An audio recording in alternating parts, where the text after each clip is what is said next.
but that value comes back to that call to action of like highlighting that value is like how you get people to do the thing. If you don't highlight the value correctly, there's no reason for someone to do that thing. Same thing with like social media posts, for example. So many social media videos just flop, or they don't perform like they should. Yeah. Because the value isn't shared, like the context of why up front.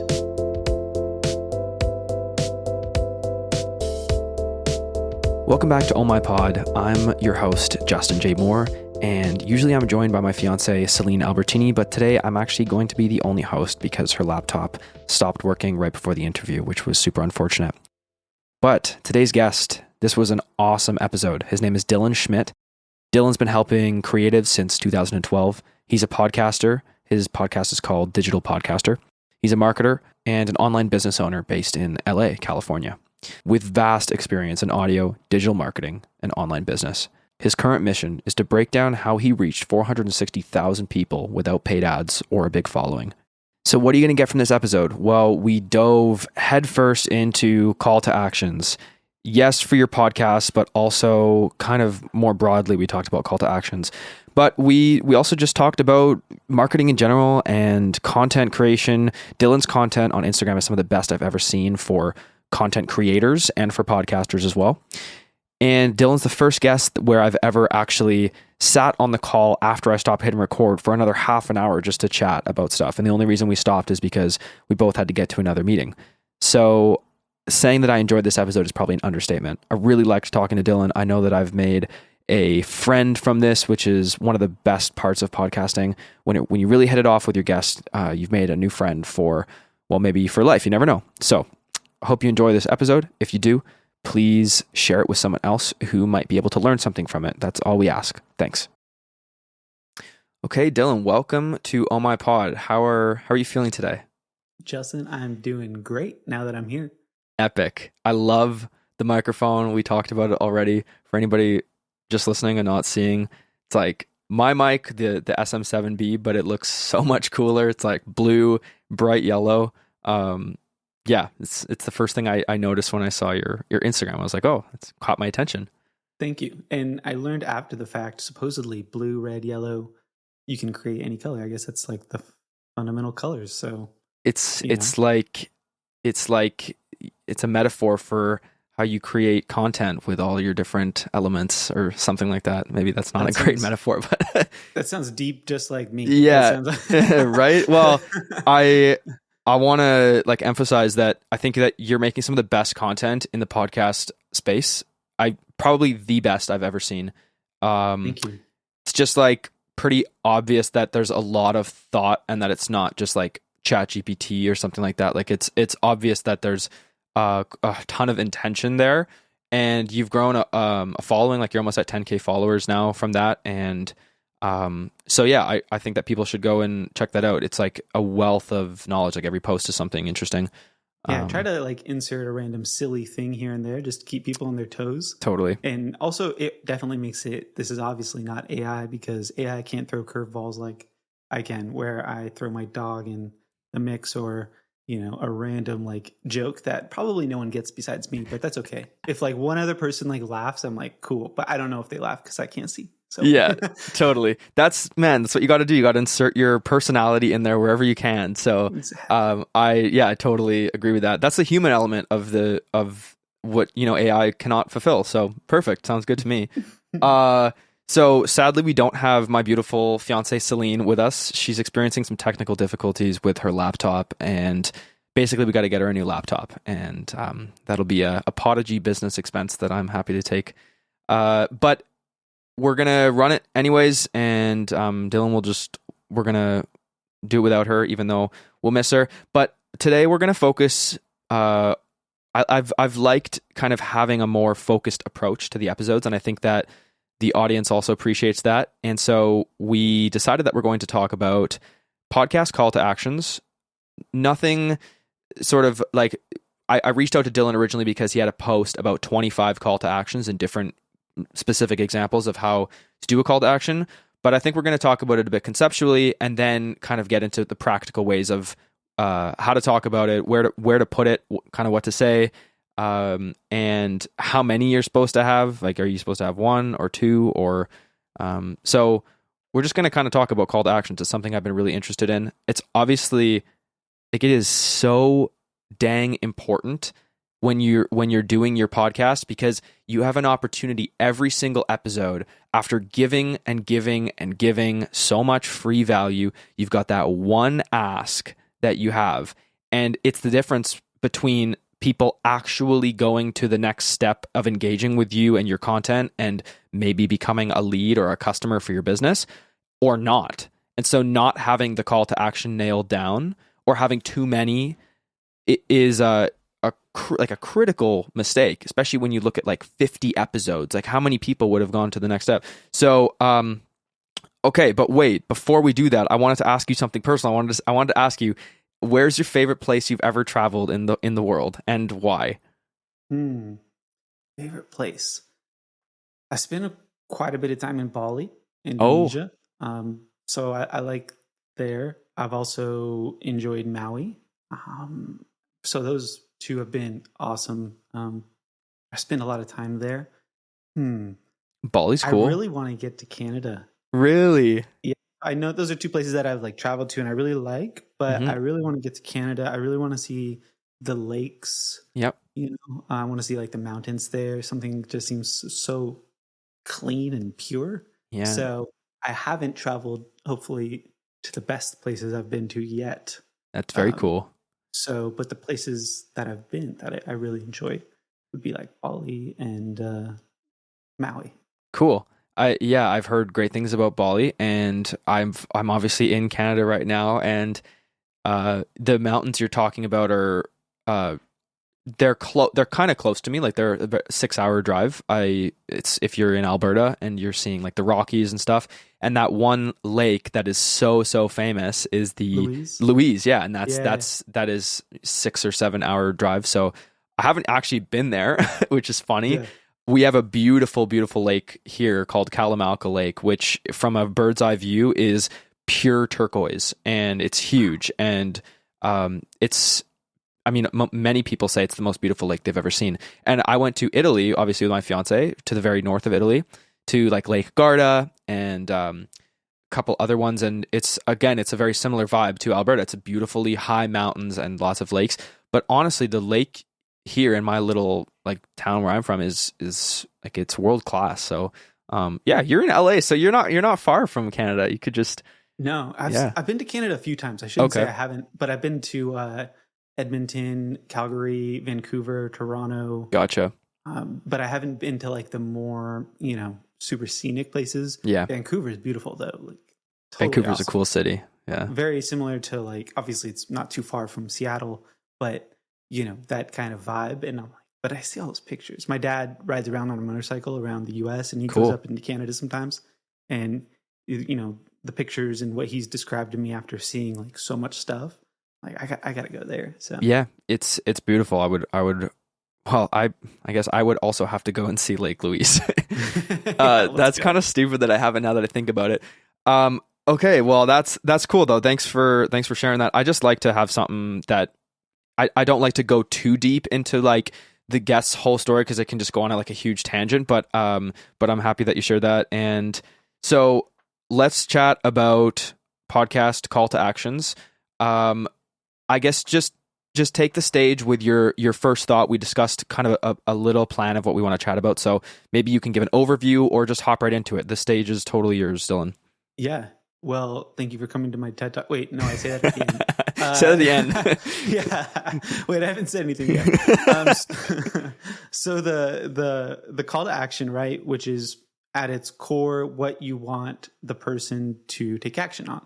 You want to tell them to do something, whether it's sign up for your program that you're selling, or listen to the next episode, or send you an email, or leave a rating and review.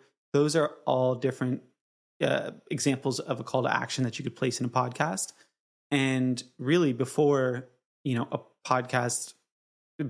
person listens to your podcast, they have to take action on another call to action that you gave them, right? To get there, yeah. Yeah. So before they even listen to your episode, I think it would probably be a good idea to just mention, calls to action that you'd be making before they even get to your episode. Right. And this is kind of like a different way of thinking about it, because people typically, like what we just talked about, are like, they look at the podcast episode and they're like, okay, how do I like make a call to action in the episode? But if nobody's getting to the episode, then you don't really have to worry about what you say in the episode, because not enough people. Doesn't matter. Yeah. Yeah. Got to get people in the door first.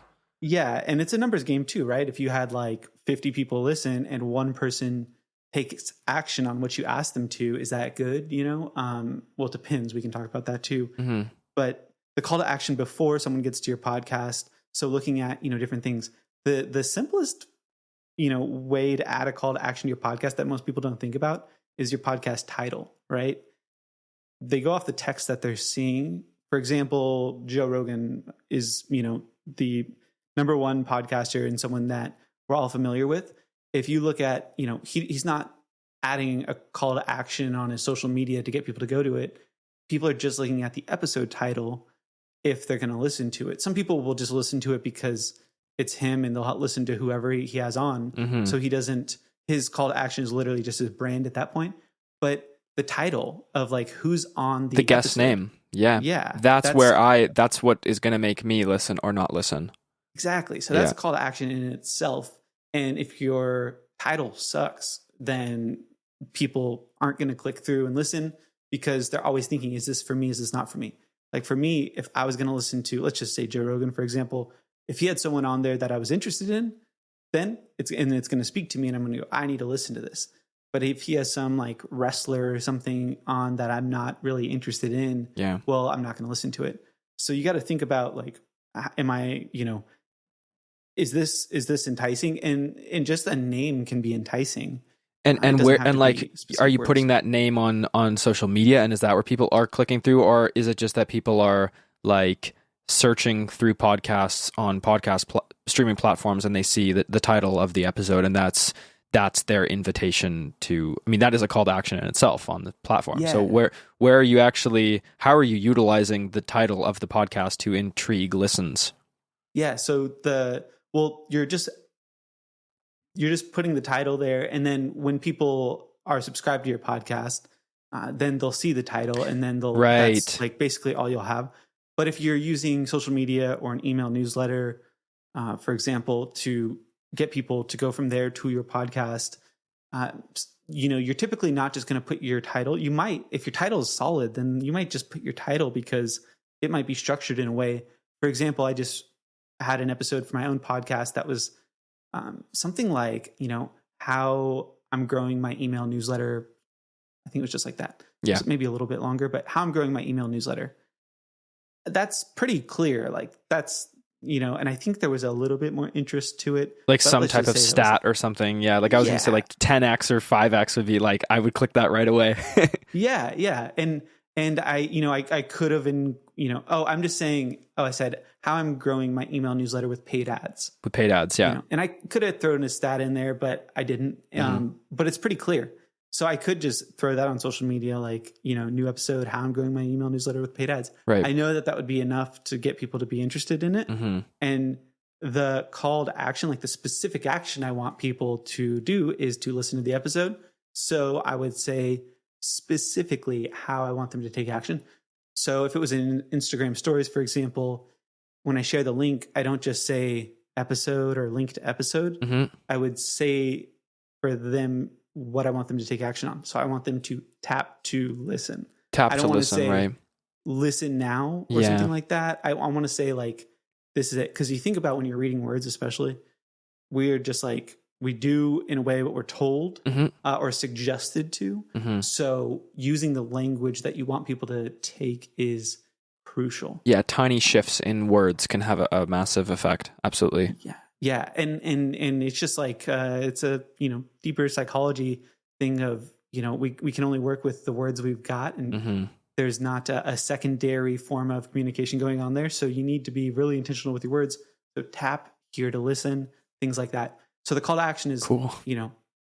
Listen. Basically, here's what you're going to learn, and tap here to listen. Mm-hmm. And that's basically the same idea of what you would do even like in a social media post, except maybe it's in the caption. Yeah. But the call to action might be, tap the link in my profile to listen to the full episode, if that was the call to action. And similar to an email newsletter. Once they're in the episode, you got to think contextually like where they're at, right? If they're just starting to listen to your episode and they haven't even got in yet, like they want to hear the episode. They want to hear there's a reason why they clicked play on your episode. Exactly. It wasn't to go do something else. And that's really disjoining if you like, hey, I'm going to share with you how I grew my email newsletter with paid ads. And then as soon as you get there, I'm going to try and get you to go sign up for my Podcast Academy program that's going to teach you about growing a podcast. Like that's not going to convert very well, right? Mm-hmm. So contextually, where are people at, right? They just want to get to the content. Typically, and just like a Mr. Beast formula, right? Like a YouTuber, he's like, you make these promises and you've got to like give a little bit, but you got to create the anticipation to give reason for people to stick around. So people are listening, and this is the part where we talk about like, people have all heard like big podcasters. Well, they just go right into ads. Right at the start. Mm-hmm. Trying to copy exactly what other big podcasters are doing at a different stage is just going to be the downfall of it's going to be an ineffective approach because the companies that are advertising that you hear these, well, they're reading this ad about steaks or mattresses or websites or whatever. Those companies are not really always seeing a direct ROI on it. Sometimes they're doing it just for branding. Yep. But they have millions of dollars that they're pouring into this. And if you have millions of dollars, then you wouldn't even need to be worrying about this. Of course. So throwing in a call to action at the beginning, you got to think contextually, right? So that might be just giving a different type of call to action. And it might be a call to action for, sticking around, like it might, like if you want someone to stick around, instead of asking them to leave this conversation, you might just say like, the call to action is like, this is what you're going to learn in a way. Mm-hmm. So stick around because you're going to learn X. Right. That's pretty powerful. And I don't hear enough podcasters do that of like, right. Like at the start of the episode, like do set the stage. Yeah. Because they're making such a commitment to be there. So yeah. And if people did that for shows, cause I find myself like testing a lot of episodes, even with shows that I really like. I find myself doing a lot of like testing the waters within the first 5 to 10 minutes of the episode to see if it's something that I'll even want to dedicate more of my time to. And a lot of times it doesn't give me anything within that period of time. And so I might go to a different episode. But yeah, having like actionable, like having, like you said, setting the stage at the start. Yeah, that's probably a really good idea. I mean, we've all been on a meeting that we didn't know if we should be there or why we're there. Yeah. What's the outcome of this? I think of things in terms of consumption and what I would want as a listener, as a viewer, as a consumer. I just want context of like, should I be here or should I be doing something else? We all have 8 million different inputs trying to reach us. Mm-hmm. And we self-select now, right? We self-select, open up an app, we do things. So the more you can build at the beginning of like, this is why you should stick around for this episode, listen to the full thing. That's a call to action right there. Like just, it's a call to action within your episode. Right. And at first I was like, there should only be like one call to action an episode. But I kind of drifted away from that because you're basically just wanting to give the right call to action at the right time. Mm-hmm. And sometimes there's different calls to action you're doing that are like softer or leaving. I was just going to preface that because I have been advocating for one call to action, but I would advocate for what you just said plus something else because I wouldn't even consider I wouldn't even consider that a call to action in the traditional sense. Mm-hmm. But yeah, like you said, soft. Okay, so let's continue with that because I'm interested now in what you're saying about that because I've literally been telling people only do one, right? Same, yeah. I have too, and I'm like guilty of it too. And this is like a newer kind of realization I've kind of made of like and because we're always making these like little promises, right? We're always, and it's the same in a relationship with humans in real life, right? With, if you just started talking to somebody and they have no idea what you're talking about, like you can't expect them to, or if you want anyone to do anything, right, you have to like build a little rapport. Yeah. There has to be a little, pre-story going on. So yeah, at the beginning, like you can add in this like soft call to action that's like, listen to this episode, adding the context. And then you have your beginning, middle, and end, right? Your middle is going to be, and typically this is with like dynamic ads where they pop up, maybe not exactly at the middle, but it's usually like a little break, a little intermission or whatever, usually for like longer episodes. There's different, that's at a point where people are invested, right? They didn't just hop in, they're listening. They're engaged at that point. Yeah. Yeah. They're engaged. And if you throw out, a call to action that's related to the episode that they would find interesting, then it's perfect. So some examples, and I listed this, you had mentioned on Instagram on a post I made. So instead of in the middle of an episode asking someone to like rate and review the episode, that's just not the right time. Right? Yeah, exactly. It's not the right time. So, but there is like, you could ask them to subscribe. If you're enjoying this episode, I hope you are. And it's all about like your setup and the delivery, right? If, so glad you're here kind of thing. A stat I posted recently on my Instagram is basically you're like marketing to 3 episodes, not 1. So, okay, wait, explain that. Marketing 2 to 3 episodes, not 1. Yeah. So, let's see. So if someone is listening to your podcast for the first time and they have a great listening experience, the statistical likelihood of them returning for another listen, for a second listen, is less than 40%. If someone listens to your podcast for a second time, the statistical likelihood of them returning for a third time is still less than 40%. So it's compounding. Okay, I get it. If someone listens to your podcast for a third time, the statistical likelihood of them coming back for another listen is over 70%. So wow, so you got to get past the 3rd episode hump. Yeah. So often podcasters just get too comfortable in thinking that it's all repeat listeners. It's either all or nothing. It's like this person's listening for the first time and they don't know who the heck I am or what I'm talking about, or they're a diehard listener and they're back again and again. Right. But from a relationship standpoint, if we were like going on a date, by the second date, you don't just like kick your feet up and you're like, well, you get the hang of things.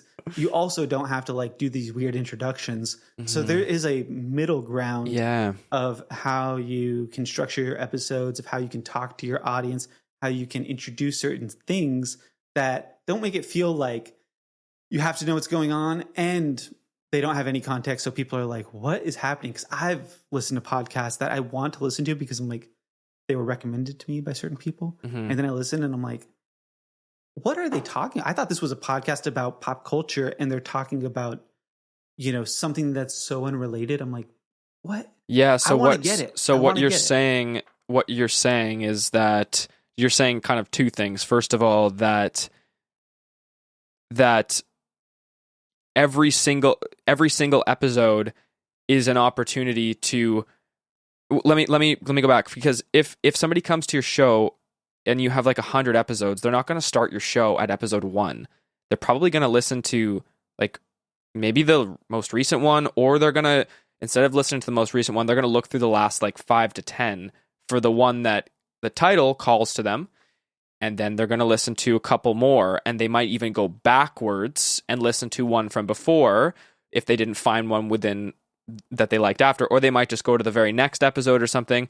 So you're saying that you have to treat every episode as an opportunity to keep somebody there and to keep the feeling inviting, and then the second thing that you're saying is respect your audience's time. Don't bring somebody onto a show about podcasting and then talk about fly fishing. So like those 2 things together. Yeah. Is that accurate? Kind of. Yeah. Well, you still want the rapport there, right? So like the rapport with your guest or your audience. So they don't people these days need less context. So they don't need a lot of context in backstory. Yes. But they still kind of want to know what's going on. Right. So there's like, a little bit of rapport that needs to happen. And Right. sometimes I feel like if it doesn't, we just listen to the tone of voice to try and make up this image of who we think the host is. Right. Because we have no other information to base off of. Got it. I've listened to some podcasts and I'm like, they sound like a real estate agent, or they sound like the type of person that wears like a button-up shirt every day. I don't know if that's true, but the way they are speaking, it sounds like the case. So if there's no other report given, a little story, kind of like we build all these things sometimes off of all the information we have. So if it's how they speak, what words they use, we start trying to figure out how old is this person, Yeah, I know what you mean. I do that. I form a very visual, I form a big visual of somebody just by their voice. Yeah. Yeah. And so and that goes back to that words that we use are impactful on whether or not people take action with what we say and saying it at the right time, right? If you try to build rapport at the end of a podcast episode, that would be awkward because anyone who made it that far, they are already like trusting you and they're enjoying the conversation. It's like getting to the end of the date and it was awesome. And then you're like, what? And you start asking, was it okay? So what do you do? Yeah. Like, who are you? Like, what's going on? What the? Yeah, there's a timing. Yeah. There's a timing to all of it. Yeah. Exactly. Mm-hmm. Yeah. So in the middle though, like, if you were having fun, I'm going to keep going with the date analogy. Mm-hmm. If you were having fun in a date and you're like halfway through the date, it's like around that, and you would start like making plans probably again, like, oh, we should do this thing sometime. Right. Right. Like, oh, I would love to, take you here. Like you talk in future sense. Mm-hmm.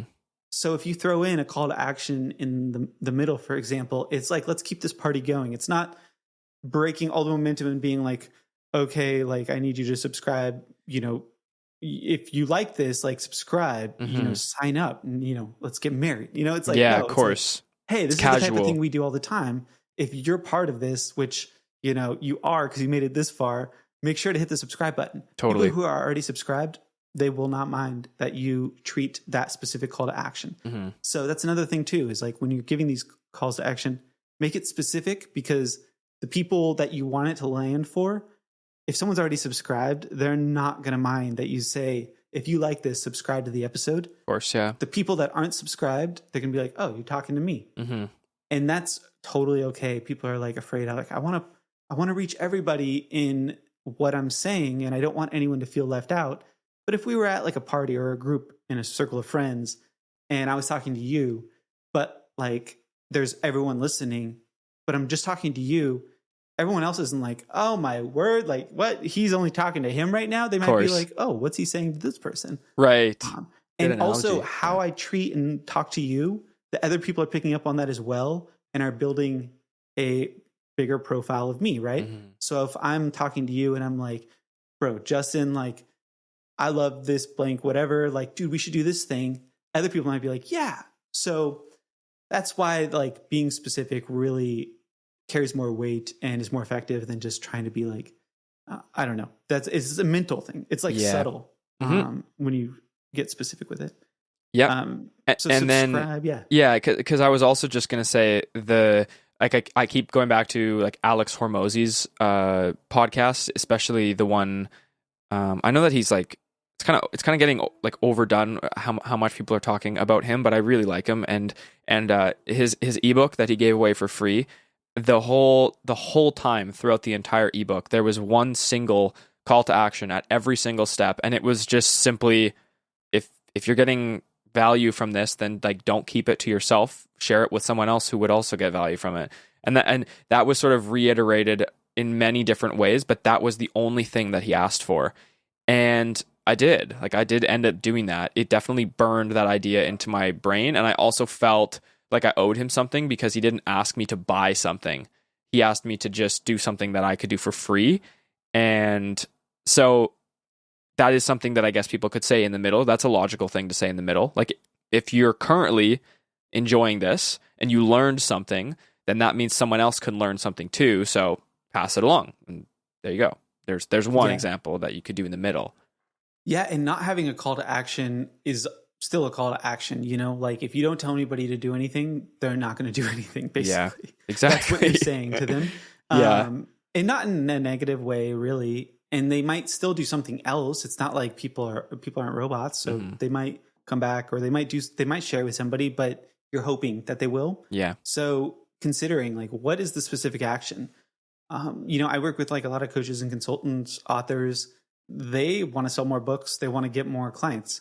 So, keeping people on their podcast is cool, but there's usually a lot of value in there, and people will get value and they'll return. So it's like, they're not only going to listen to the one thing you said. Yes. And so that's where like other calls to action are handy to get people, for your program or service, and making it incredibly clear and direct.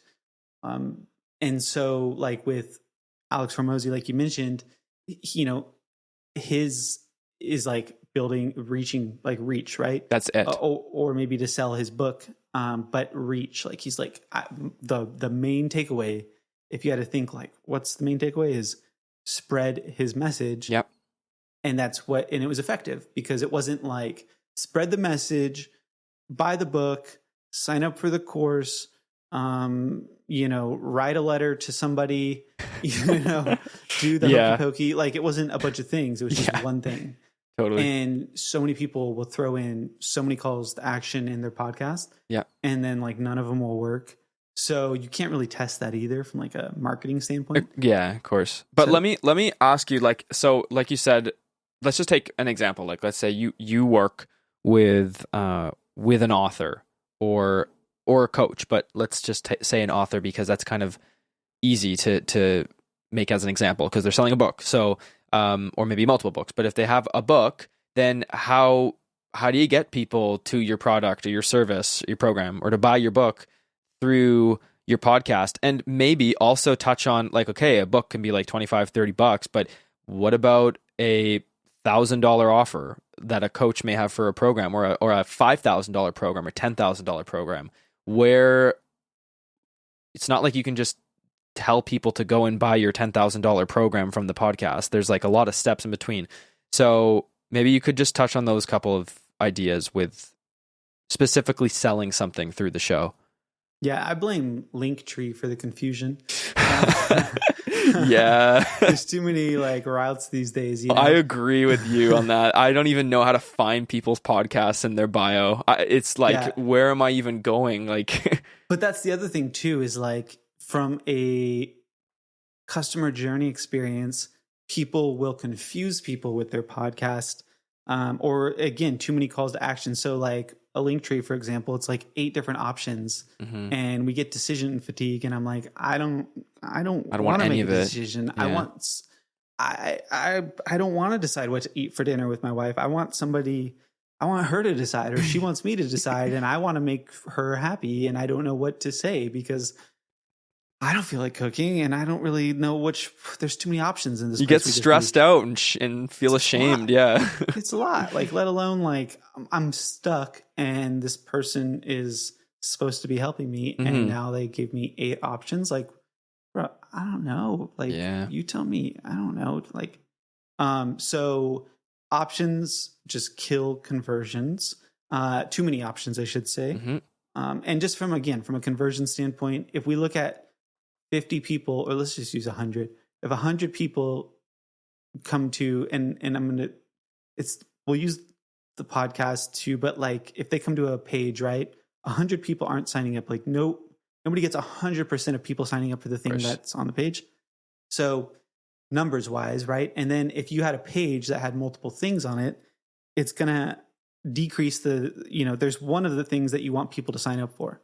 It's usually not like I want people to sign up for everything. Yeah, in a perfect world. So you think about the journey, right? For a podcast, same thing. If there's like really something, like what do you really want people to do? Yeah. Well, yeah, you want people to keep listening to the podcast, but like, would you rather them become a client or buy your book? Heck yes, for most people. Most people like, yeah. And there's an overlap of the people that would buy your book and listen to your podcast because it's related. That's why you have the podcast. That's why you're talking about your book. or they should be related. So, so that's why like the context of when you give the call to action matters in a softer, like, hey, subscribe. You don't need to spend a bunch of time trying to pull someone's arm on that. But when it comes to getting people that listen to your podcast to like buy a book, for example, making it incredibly easy and clear. So the same thing on how you got people to your podcast or, So basically it's like, if you like this, you'll love that. Especially with podcasts because they're so intimate. Yes. With people listening, usually when they're doing something or on headphones, it's like right in your ears. You have there's more trust there, right? So you're in a way kind of like your own testimonial in a way. If you're like, hey, just like how in this episode we talked about this, in my book I talk about this, and we go way deeper and way at more length. You've already proved that you know your stuff, and so you are your own testimonial. Yeah, and it's got 5 stars on Amazon or whatever.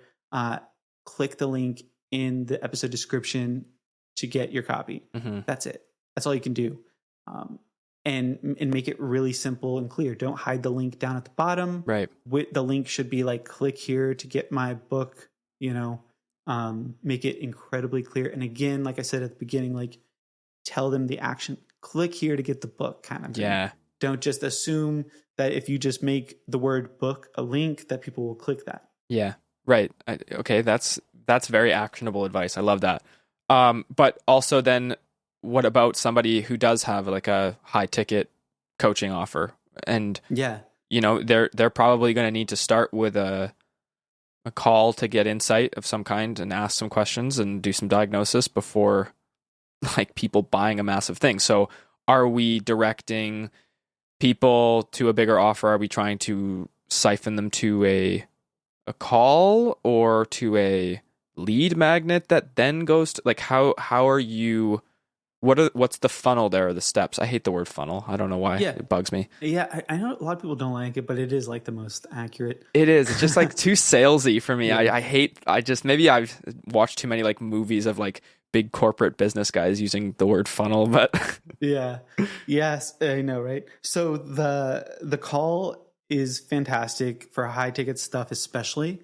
The more clarity and nurtured people are before a high ticket purchase, the less refunds, the less work you'll have to do to keep the client, the less the reassuring you'll have to do, because to go from like a PDF download to a high ticket client is less likely by any means. So a call is absolutely fantastic, especially if it's like a $10,000 thing. Just to think that that's happening from a PDF, it's like, no, that's just not going to, and you don't really want it to happen because you don't even know who the heck you're going to be working with. And that's a nightmare. It could be a complete nightmare. So a call is ideal. Do they need this PDF download before they book the call? If they're coming from the podcast, like podcasts act as a lead magnet. So, podcasts are there. Good point. They're like a lead magnet on their own. So why would you need to? Yeah. And they're still, even for your high ticket clients, if they came through a podcast, they still want to keep listening to the podcast. It's not like you solved every single problem immediately when they sign up for you. Like they'll likely want to keep listening. Yeah. So thinking that through too, of like, it's a lead magnet, but it's also a client nurturing tool as well. That is a very, like, podcasting accomplishes many things all at once, but it acts as a frequently asked questions section that goes way more into depth than like a website frequently asked questions section. We often have a client ask us like, hey, like, how do I measure my analytics? I'm like, I got an episode for that. Like, I'm not going to hop on a call and go over an hour when my guest said it 10 times better than I can in an episode. So here you go, and they love that. And it's a value stack on top of the rest of your services. And even having like, a little client specific podcast section where only people who are, clients can get access to a certain type of thing. It's another way to stack the value. But yeah, so especially also if your podcast is very aligned with your service, which, like you said, it should be, that's a whole other topic. Then yeah, I guess just having like a calendar link and saying book book an insight call with us here, or and then just saying at the end of the episode, like, hey, if you want to meet us and think maybe you might be a good fit to work together on a deeper level, then book a call. And if not, thanks for listening, and we love having you here. That type of thing, like, or am I missing something? Yeah, the one thing I would say that is missing is like making it really attractive. Like the call has to be something other than a call. If it's just a call, it's going to be confusing for you, undirected, to like set up what you're going to do. So you also want to make it like really clear of like, they're going to get clarity around something, right? That either way they'll walk away with something, whether it's a fit to work together. Of course. Or not. Why didn't? Yeah, you're right about that. So but like something there's going to be some outcome of showing up to this thing, or else people are going to be like, yeah, Of course, you're 100% right on that. Yeah. So it's like almost, people do that all the time. It could be even just a free coaching session or an audit of something, or something brief, like 15 minutes brief, and then or I mean, however long it needs to be for.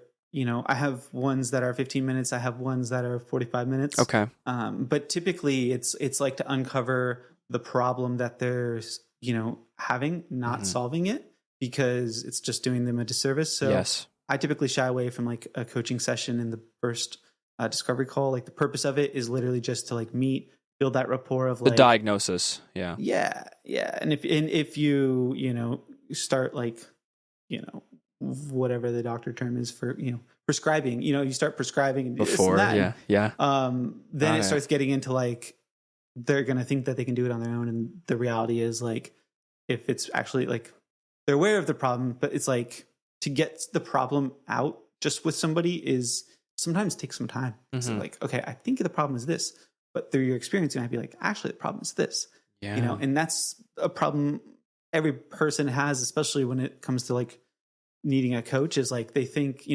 they've got the knowledge. We've all got information these days, but to meet someone and then they're like, yeah, I mean, you just like, eat healthy and exercise, and feel like if it was that easy, like I would have just done it. So totally. Working through like that empathy with the person is huge. And that kind of ties back to like making it valuable. And that's again, like another lead magnet you could say is like the call is in a way like a lead magnet as well. You're just delivering it one-on-one. That's also why it's helpful to like pre-qualify people before they show up. Yeah. Because if you don't, then you're just going to get random people. Of course. Like, yeah. And I totally understand that. I've been doing, just free audits of people's podcasts, because I find that people have, tens and tens of little tiny things that are going wrong, that are making altogether, all these tens of things altogether make the podcast, really suffer, whether it's little bits of copywriting, titling episodes, visual things, all kinds of stuff that can be going wrong, audio stuff especially. And I've been doing these calls with people. I've done maybe like 20 just audit calls, and so that's something that I really enjoy doing as well. So having something that you can enjoy doing for free, because like, number one, you should be doing it to help people, not to get clients, because lots of them won't become clients, and so you have to be in love with the process of also doing the thing. So I love that. And it's like a way to like, obviously capture a bunch of ideas of like what people are getting wrong across the board and spotting trends. The problem, like I find with a lot of the free stuff lately, is like, it just doesn't, it's like, it's just hits a limit, of like how useful it is to the person. I've just found over the helping so many people that there is like a reality, there's a ceiling of information that working with someone directly, of like knowing the why behind they're doing certain things, is just, it takes time to explain and to do, unless if they're going to keep doing it themselves. Yes. And highlighting that, like, one issue, for example, it's like, oh, you need to change your tires. It's like, that's cool, because I don't want to think about my tires. But for most people, if they're like trying to grow their podcast on their own, or any like their business on their own, and they're like, yeah, well, I need to be thinking about my tires if I'm going to be like driving every day, or that's my career. So highlighting a deeper kind of reasoning behind things.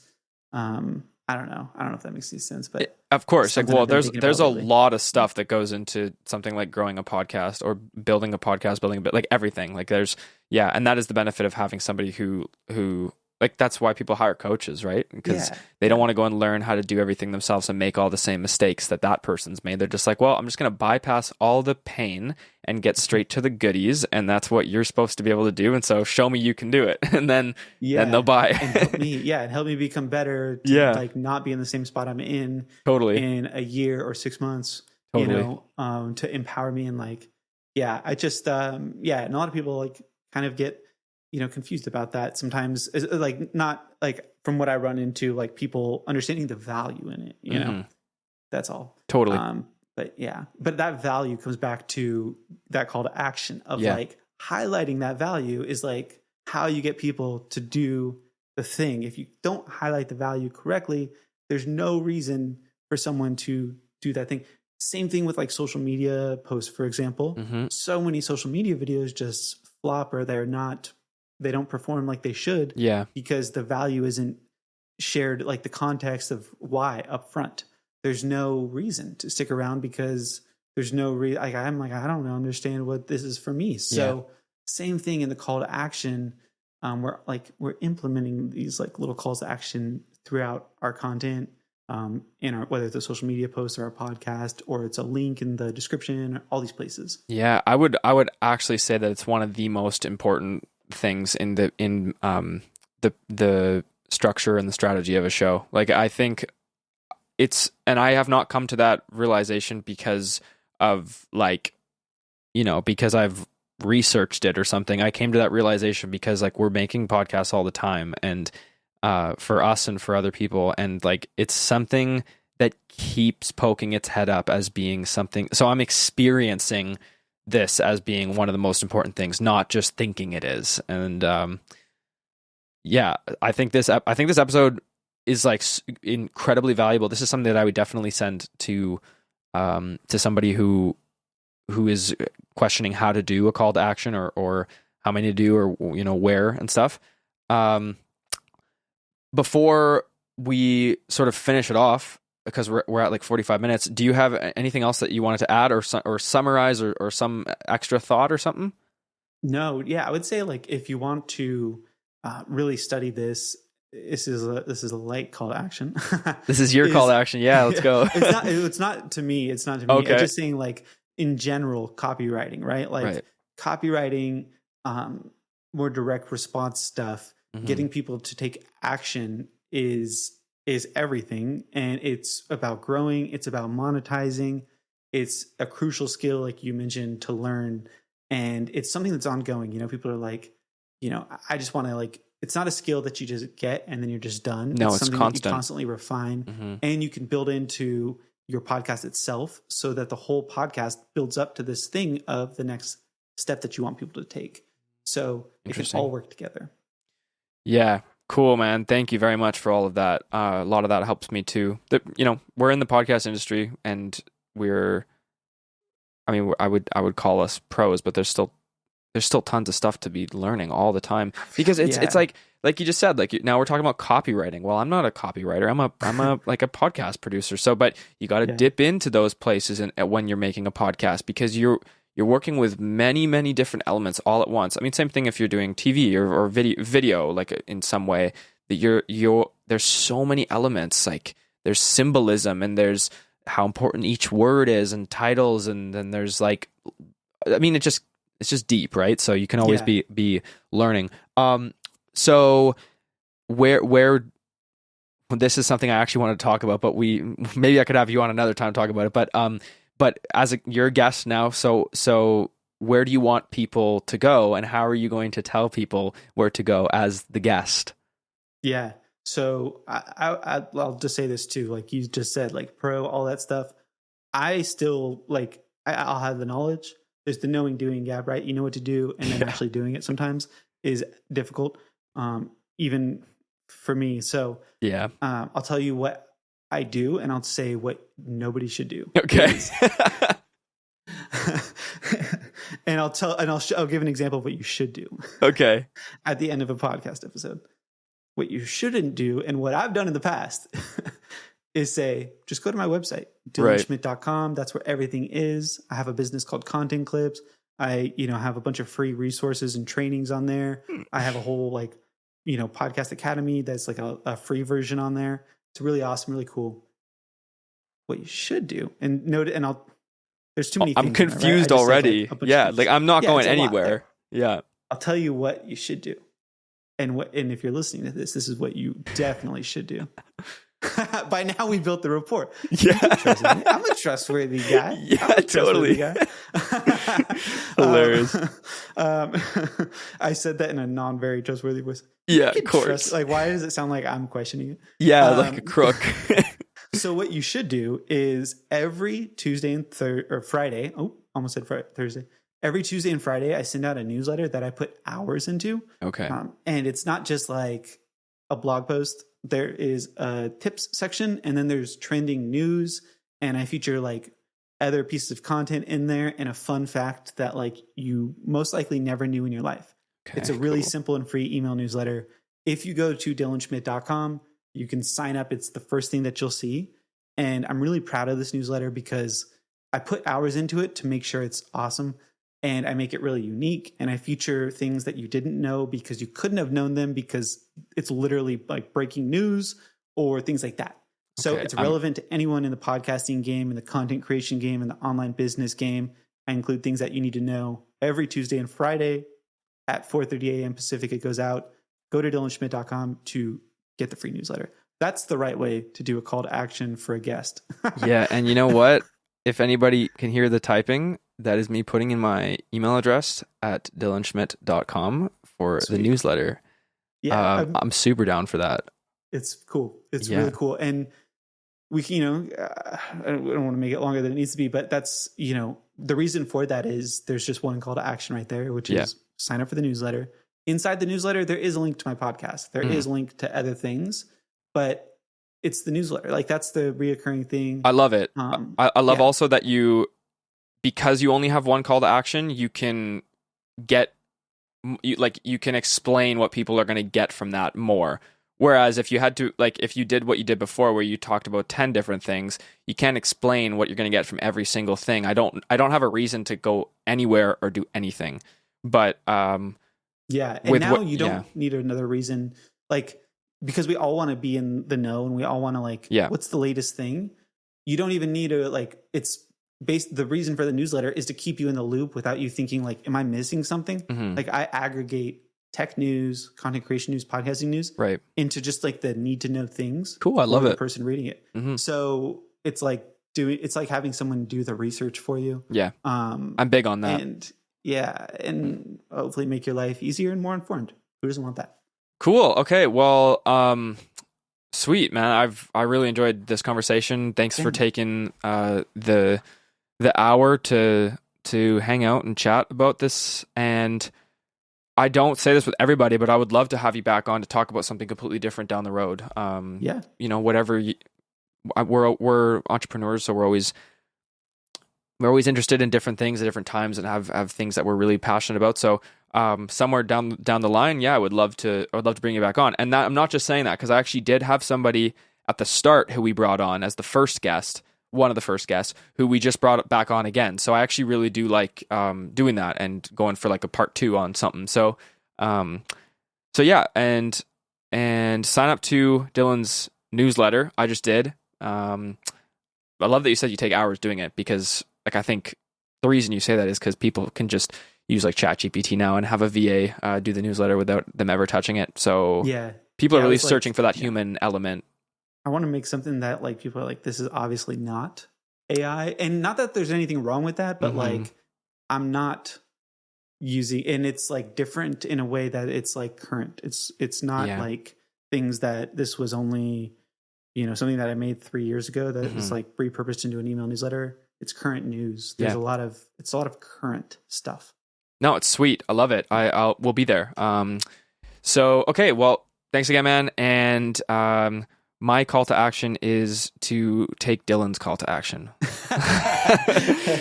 There we go. I have an outro.